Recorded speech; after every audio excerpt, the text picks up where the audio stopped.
Imagine this. You have an important assignment due tomorrow.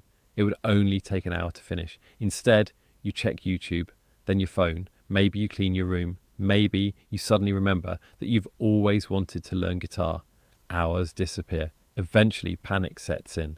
You rush to finish the task at the last minute. If this sounds familiar, you're not alone.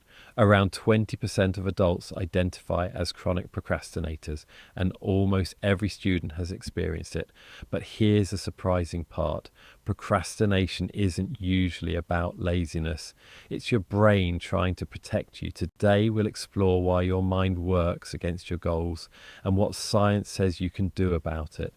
People often think procrastination means being lazy, but psychologists define it differently. Procrastination is voluntarily delaying an important task, even though you know doing so will make life worse. That's an important distinction.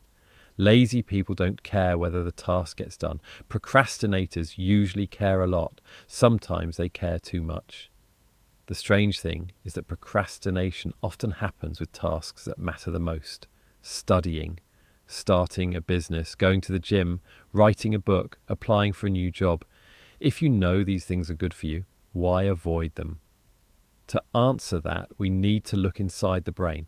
Deep inside your brain are systems with different priorities.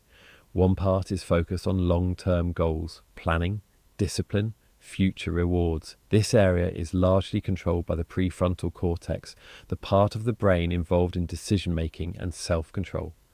But another, older system is more interested in one thing: feeling good right now. This emotional system reacts strongly to stress, fear, uncertainty, and immediate rewards.